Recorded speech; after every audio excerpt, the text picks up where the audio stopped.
Good morning, folks. Today is April 25th. It's a Sunday. This video is a departure from my 10EE project that a lot of the subscribers have been following and anxiously waiting for me to complete, as I am too.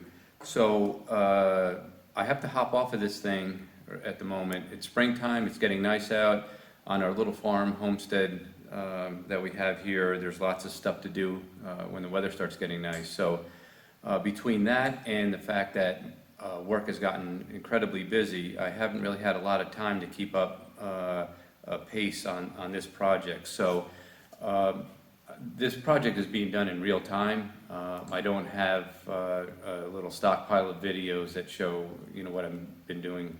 So I basically put the video up the week that I do the work that you see. So for you guys that are interested in this project, just bear with this little short video talking about our chicken tractor for our meat chickens. We have a lot of egg-laying chickens, but we just started with meat chickens. So this is just a little walkthrough, really quick video on this little chicken tractor that I built. So hopefully this afternoon, after I get done with some of my chores this morning, training outside today, and that should give me some time to get in the shop and do some work on this, which would be continuing to work on the cross slide, and also I'm going to do a little bit of work on the taper attachment, and then hopefully this week we'll get the tubes in this thing, get some power on it, and at least you can see this thing run. So that's the plan, and I appreciate you all watching. Thanks.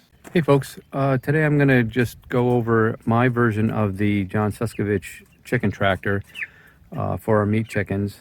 And what I did is I went online, I bought his plans, and then I looked at all the blogs and the YouTube videos that I could find. People had a bunch of different takes on it and how they ultimately put theirs together. So the version that I have here sort of incorporates all that stuff and also, some of my own thoughts. So let's just take a quick walk around. I'll show you what I did. Okay, so here's the front view, pretty much the standard deal like John has. Did the door with all hardware cloth. I put 3 sort of heavy-duty hinges on it.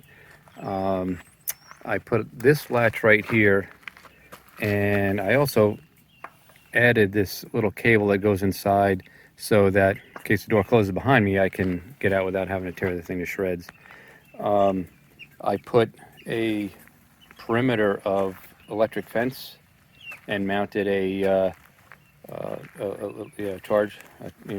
fence controller, and then a copper stake. So I just pounded in a few inches. A lot of rocks here. I actually live in a quarry. So I did, I forget what the guy's name was, but you see there's an eye bolt there, and then there's another eye bolt there, and it comes up here, and there's a carabiner and a little hook that I can put up there. He had a good idea of being able to take this cord that you run across here that you pick up and then move the tractor with, of just pulling it up and getting it out of the way. I actually added some wood to these sort of gable ends so that I could have a kind of a firm place to staple my hardware cloth to. I did put chicken wire under the whole thing.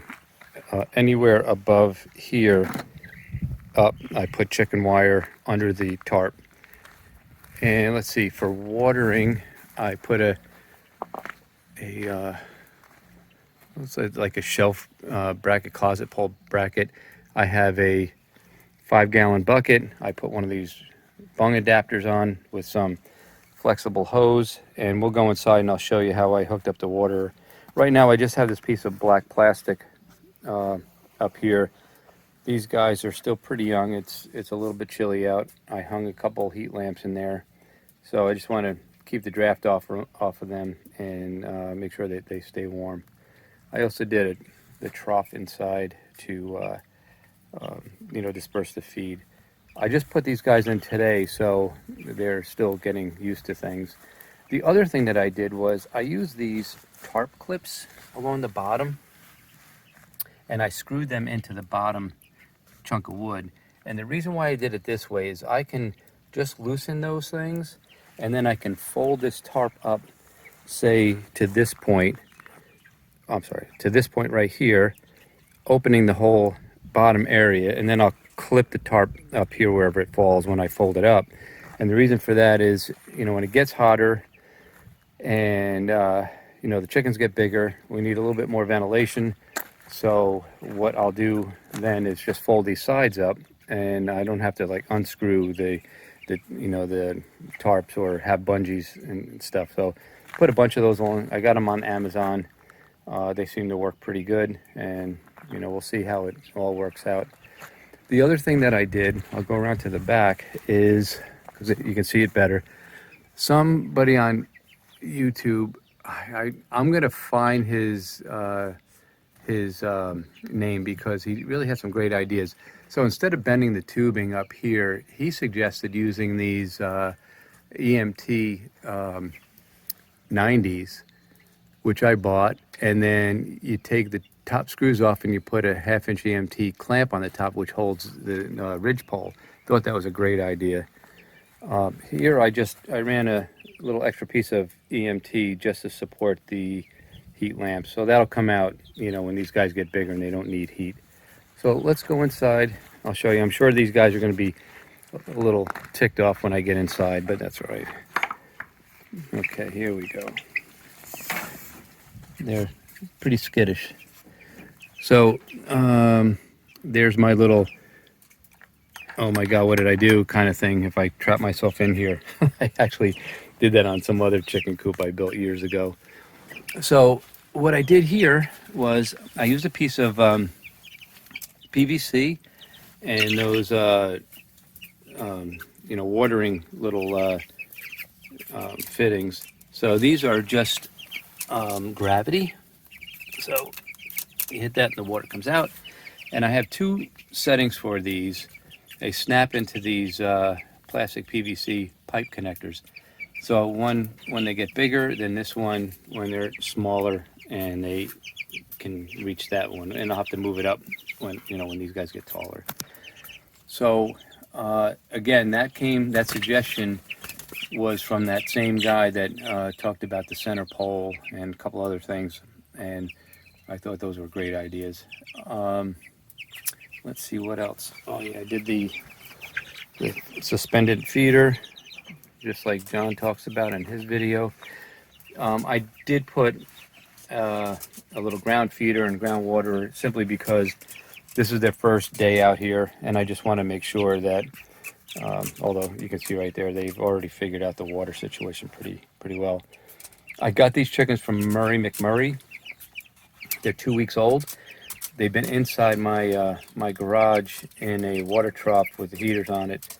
I think they're ready to come out. My mystery chicken is this guy right here, and he's like kind of messing my whole deal up because he's a midget compared to these other guys, and he can't reach that water, and he can just barely reach this trough. So I'm hoping that he kind of catches up a little bit, but I suspect that he's a laying breed. McMurray kind of, I think they throw in like a mystery chicken, and that's our mystery chicken. We'll see what he turns out to be. But they seem pretty happy in here. It's a lot better than the little trough. They was getting a little tight. So anyway, that's my take on the chicken tractor, and we'll see how it goes. And there you have it.